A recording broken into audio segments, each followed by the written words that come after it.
Hello നമസ്കാരം, welcome to my YouTube channel. എല്ലാവരും സുഖമായിട്ടിരിക്കുന്നു. ഞാൻ ഈശ്വര കൃപയാൽ സുഖമായിട്ടിരിക്കുന്നു. ഇന്ന് എൻ്റെ ഡേറ്റ് ഓഫ് ബർത്താണ്, അതും കൂടി ആഘോഷിക്കാൻ പോവാ. ചുമ്മാ കിടക്കട്ടെന്നേ. ഇന്ന് കുറേ കാര്യങ്ങൾ ചെയ്യാനുണ്ട് കേട്ടോ. അതൊക്കെ ഞാൻ വഴിയേ പറയാം കേട്ടോ. ഞാൻ ഉടുത്തിരിക്കുന്നതേ എൻ്റെ അമ്മയുടെ സാരിയാണ്. അമ്മ കൂടെ ഉള്ളതുപോലൊരു തോന്നൽ. നിങ്ങളും കൂടെ ഉണ്ടാവണം കേട്ടോ. നമുക്കൊരുമിച്ച് പോയാലോ? ഓക്കെ, ഉറപ്പായിട്ട് കൂടെ ഉണ്ടാവണേ. കമോൺ. ഞാൻ നേരെ സൗഭാഗ്യയുടെ അടുത്തേക്കാണ് പോയത്. പതിവ് പോലെ ഞാൻ ആശമ്മയ്ക്ക് ദീപാവലി കോടി കൊടുക്കാൻ മറന്നുപോയി. അതിപ്പോഴാണ് കൊടുക്കുന്നത്.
ഓണത്തിന് ഓർമ്മയില്ലേ, ഞാൻ ആശമ്മയ്ക്ക് ഗിഫ്റ്റ് കൊടുക്കാൻ മറന്നുപോയി. പിന്നീടാണ് കൊടുത്തത്. അതുപോലെ ദീപാവലിക്കും അതെ. പക്ഷേ ഞാൻ ഗിഫ്റ്റ് വാങ്ങിച്ചപ്പോൾ ഞാൻ ആദ്യം വാങ്ങിച്ചത് ആശമ്മയ്ക്ക് വേണ്ടിയിട്ടാണ്. പക്ഷേ എൻ്റെ പൊട്ട മറവി കാരണമേ ഞാൻ എപ്പോഴും കൊടുക്കാൻ മറന്നു പോകുന്നതാണ്. ഇപ്പോൾ ഈ കാണുന്നത് എൻ്റെ സുധാപ്പൂവിന് ഭക്ഷണം കൊടുക്കാനുള്ള ഞങ്ങളുടെ പ്രയാസമാണ്.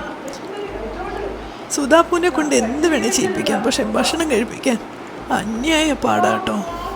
സൗഭാഗ്യം ഞാൻ ഇങ്ങനെ വളർത്തിയെന്ന് ഞാനിപ്പോൾ ശരിക്കും ആലോചിക്കുകയാണ്. സൗഭാഗ്യം എന്നെ ഒരുപാട് കഷ്ടപ്പെടുത്തിയിട്ടുണ്ട്. ഭക്ഷണം കഴിക്കാനായിട്ട് കഴിക്കുകയേ ഇല്ലായിരുന്നു. അങ്ങനെ അവളുടെ ഒരു 20 വയസ്സ് വരെയൊക്കെ ഞാൻ പ്രാർത്ഥിച്ചിട്ടുണ്ട്, എൻ്റെ മകൾ ഭക്ഷണം കഴിക്കണേ, ആരോഗ്യമായിട്ടിരിക്കണേ എന്നൊക്കെ. ഇന്ന് അവളുടെ മോളല്ലേ സുധാപ്പൂ അത് തന്നെയാണ് കാണിക്കുന്നത്. എന്ത് വേണേ ചെയ്യും, പക്ഷേ ഭക്ഷണം മാത്രം കഴിക്കില്ല സുധാപ്പൂ. എൻ്റെ ചക്കര ഉയിർപ്പൂ സുധാപ്പൂ. സുധാപ്പൂവിന് ഭക്ഷണം കഴിക്കണമെങ്കിൽ ഒരു പാട്ട് കേൾക്കണം. വേലവാ വേലവാ എന്നൊരു പാട്ടാണ് കേട്ടോ.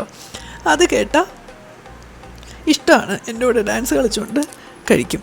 അപ്പോൾ ആ പാട്ട് വെച്ച് കൊടുക്കാത്തതുകൊണ്ട് ഇത്തിരി സങ്കടമൊക്കെ ആയിപ്പോയി. ആ പരിഭവവും വിഷമമൊക്കെ മാറ്റി വല്ല വിധേനയാണ് ഞങ്ങളിരുത്തി ഭക്ഷണം കൊടുക്കാൻ എന്താ ശ്രമിക്കുന്നത്.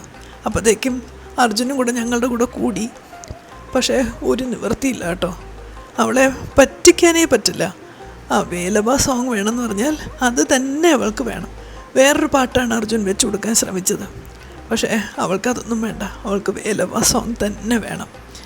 കുട്ടികൾക്ക് അതൊരു ഫാൻസി അല്ലേ. ഒരു സാധനം ഇഷ്ടപ്പെട്ടു പോയാൽ അത് തന്നെ വേണം അവർക്ക്.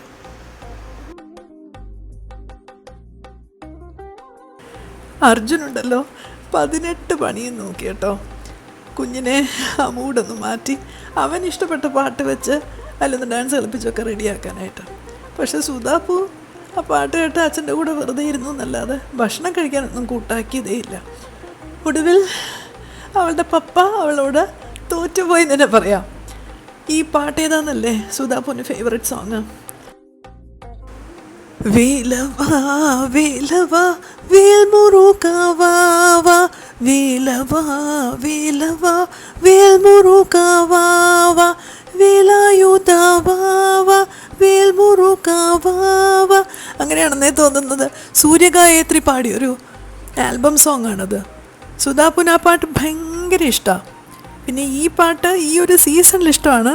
ഇതിൻ്റെ ഇഷ്ടം മാറുമ്പോൾ അടുത്ത പാട്ട് വരും. എല്ലാ കുട്ടികളും അങ്ങനെയൊക്കെയാണല്ലോ. പറഞ്ഞു വരുമ്പോൾ നമ്മളും അങ്ങനെയൊക്കെയല്ലേ. നമുക്ക് ഒരു സീസണിൽ ഒരു പാട്ട് ഭയങ്കരമായിട്ട് ഇഷ്ടമാവും. അത് കഴിഞ്ഞ് അടുത്ത പാട്ട് വരുമ്പം നമ്മുടെ ഇഷ്ടം അതിലോട്ട് പോകും. അപ്പോൾ കുഞ്ഞുങ്ങൾ അതുപോലെ തന്നെയാണ്. അവളുടെ ഫേവറേറ്റ് സോങ് കേട്ടുകൊണ്ട് എങ്ങനെയോ വളരെ കഷ്ടപ്പെട്ടവൾക്ക് ഭക്ഷണം കൊടുത്തേ. അങ്ങനെ സുധാപ്പൂവിന് ഫുഡൊക്കെ കൊടുത്ത ശേഷം സൗഭാഗ്യം വിളിച്ചുകൊണ്ട് ഞാൻ മോൾ ഓഫ് ട്രാവൻകൂറിലേക്ക് പോയി. കഴിഞ്ഞ ദിവസം അവിടെ ഒരു എക്സിബിഷൻ നടന്നിരുന്നു. അതിൻ്റെ അകത്തുനിന്ന് കുറച്ച് ഡ്രസ്സ് എടുത്താണ് ഞാൻ ഇവർക്കെല്ലാം ദീപാവലി ഗിഫ്റ്റായിട്ട് കൊടുത്തത്. അപ്പോൾ സൗഭാഗ്യയ്ക്ക് ഡ്രസ്സ് എന്തെങ്കിലും വേണമെങ്കിൽ അവിടെ പോയി നോക്കിയെടുക്കാമെന്ന് പറഞ്ഞിട്ടാണ് പോയത്. അവിടെ ചെന്നപ്പോൾ അവളുടെ ഒരു ടേസ്റ്റിൽ സാധനങ്ങളൊന്നും കിട്ടിയില്ല.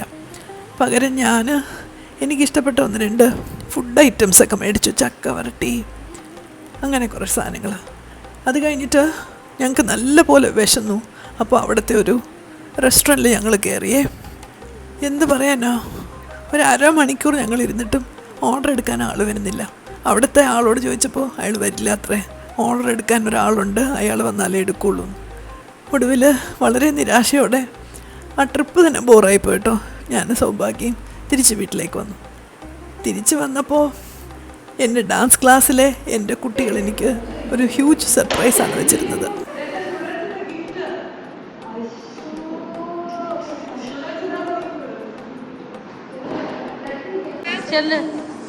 Happy birthday to you. Happy birthday to you. Happy birthday dear. Happy birthday to you. May God bless you dear and keep you good to celebrate your birthday. Happy birthday to you. Yay!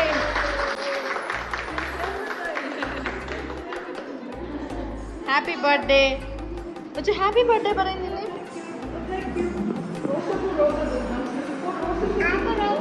Happy birthday പറയൂ. Happy birthday പറയൂ.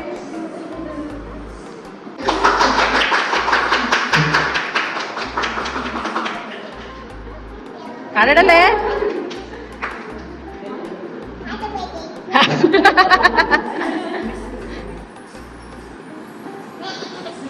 നോക്കൂ, cake cut ചെയ്ത് നോക്കിയേ.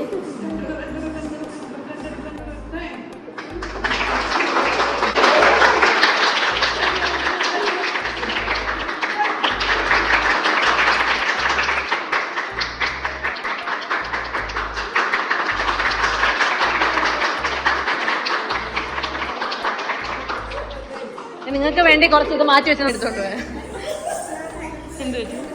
മൂക്കിലായ സാരല്ല, പോട്ടെ കേട്ടോ.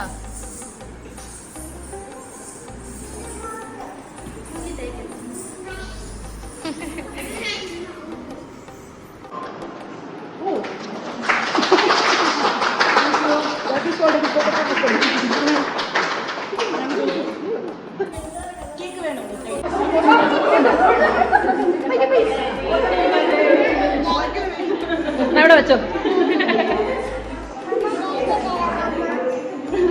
നവരസങ്ങൾ മുഖത്ത്.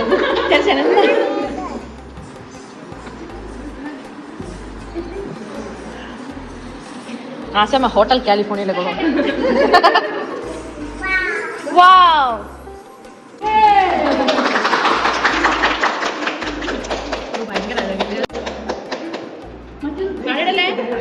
വെച്ചോളൂ വെച്ചോളൂ, ഇവിടെ വെച്ചോളൂ.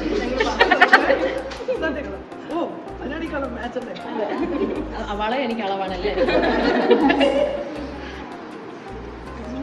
നല്ല രസം. സ്റ്റിച്ച് ചെയ്തിരിക്കണം, എളുപ്പമായി. ഇവിടെ വെച്ചോളാം. അതല്ലേ ഇവിടെ വെച്ചോളാൻ പറഞ്ഞു. Okay okay, thank you thank you.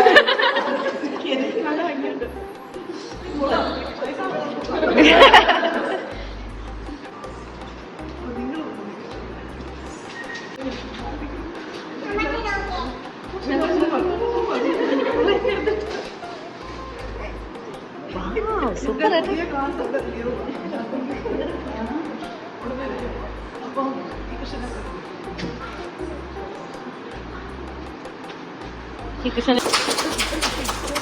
ഒരു മിനിറ്റ്.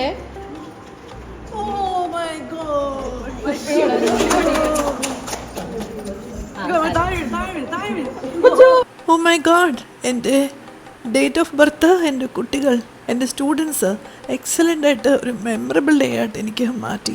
ഒരുപാട് നല്ല നല്ല ഗിഫ്റ്റൊക്കെ കിട്ടി കേട്ടോ.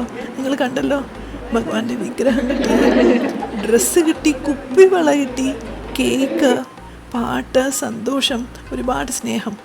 അതുപോലെ എന്നെ ഒത്തിരി ഇഷ്ടമുള്ളൊരു ഏഞ്ചൽ എന്ന് പറഞ്ഞൊരു കുട്ടിയുണ്ട് കേട്ടോ. അവളെന്നെ അമ്മയെ പോലെയാണ് കാണുന്നത്. ആ കുട്ടിയുടെ ഗിഫ്റ്റാണ് ഇതായി കാണുന്നത്. ഒരു ഓർത്തോപീഡിക് പില്ലോ, പിന്നെ ഒരു ക്വീൻ സൈസ് ബെഡ്ഷീറ്റ്, നല്ല മണമുള്ളൊരു perfume. Thank you Angelina for those lovely gifts. വയസ്സാവുന്നത് ഒരു നല്ല കാര്യമാണെന്ന് ഇതുപോലെ ഗിഫ്റ്റൊക്കെ കിട്ടുമ്പോൾ ആഘോഷങ്ങളൊക്കെ ഉണ്ടാകുമ്പോൾ നമുക്ക് തോന്നാറില്ലേ? എനിക്കും തോന്നി കേട്ടോ. ഇതാണ് എനിക്ക് കിട്ടിയ ആ പെർഫ്യൂം. നല്ല മണമായിരുന്നു കേട്ടോ അത്. Excellent perfume. അപ്പോൾ ഗിഫ്റ്റ് കിട്ടുന്നതും കൊടുക്കുന്നതൊക്കെ നല്ല കാര്യങ്ങളാണ്. അത് ഒരു നല്ല മനസ്സല്ലേ കാണിക്കുന്നത്. അങ്ങനെ എല്ലാ വർഷവും സൗഭാഗ്യ കല്യാണം കഴിഞ്ഞ ശേഷം ഡേറ്റ് ഓഫ് ബർത്തിന് സൗഭാഗ്യ, അർജുൻ, സുധാപ്പു, ഞങ്ങൾ ഇത്രയും പേരും കൂടെ ഒരു ഡിന്നറിന് പോകാറുണ്ട്. അങ്ങനെ ഞങ്ങൾ റെഡിയായി ഡിന്നറിന് പോവാണേ. ഇന്ന് ഞങ്ങൾ ഡിന്നറിന് പോകാൻ പോകുന്നത് SP ഗ്രാൻഡിലാണ്. പണ്ട് രാജേട്ടനുണ്ടായിരുന്നപ്പോൾ ഞങ്ങൾ സ്ഥിരമായിട്ട് പോയി ഭക്ഷണം കഴിച്ചിരുന്നൊരു സ്ഥലമാണിത്. അങ്ങനെ ഒരുപാട് നല്ല ഓർമ്മകൾ സമ്മാനിച്ചിട്ടുള്ള ഒരു റെസ്റ്റോറൻറ്റ്. അവിടെ പോയി ഇന്ന് സൗഭാഗ്യ, സുധാപ്പു, അർജുൻ, ഞാൻ. അപ്പോൾ വയസ്സായെന്ന് പറഞ്ഞാൽ ബർത്ത്ഡേസ് വരുമ്പോൾ നമുക്ക് ഓരോ വർഷം ഇങ്ങനെ കൂടി വരികയാണല്ലോ. അത് ഏറ്റവും ബ്യൂട്ടിഫുള്ളായി, മെമ്മറബിളായി, ലവ്ലിയായി എന്ന് തന്നെ പറയാം. അപ്പോൾ ഇതിനൊക്കെ ഞാൻ നന്ദി പറയേണ്ടത് എന്നെ സ്നേഹിക്കുന്ന എല്ലാവരോടുമാണ്. അതുപോലെയാണ് നിങ്ങളും കേട്ടോ. എൻ്റെ നക്ഷത്ര പിറന്നാളെന്ന് പറഞ്ഞ് ഞാൻ വ്ളോഗ് ഇട്ടപ്പോൾ എത്ര മെസ്സേജസാണ് എനിക്ക് വന്നതെന്നറിയോ. വിഷസ് അയച്ച എല്ലാവരോടും ഞാൻ ഈ അവസരത്തിൽ നന്ദി പറയാണ് കേട്ടോ. എൻ്റെ ഫാമിലി എന്ന് പറയുന്നത് ഇപ്പോൾ വളരെ വലുതാണ്. സൗഭാഗ്യ, സുധാപ്പു, അർജുൻ, ഞാൻ പഠിപ്പിക്കുന്ന എൻ്റെ സ്റ്റുഡൻസ് എൻ്റെ വ്ളോഗൊക്കെ കണ്ട് എന്നെ ഒരുപാട് ഇഷ്ടപ്പെടുകയും എൻകറേജ് ചെയ്യുകയും എനിക്ക് എൻ്റെ ലൈഫിൽ നല്ലത് വരണമെന്ന് ആത്മാർത്ഥമായിട്ട് പ്രാർത്ഥിക്കുന്ന നിങ്ങളും, നമ്മളെല്ലാവരും ഒരു വലിയ ഫാമിലിയായിട്ട് മാറിയിരിക്കുകയാണ്. ഇത്രയും പേരുടെ സ്നേഹത്തിൻ്റെ നിറവിലാണ് ഈ വർഷം ഞാൻ ബർത്ത്ഡേ ആഘോഷിച്ചത്. Thank you all.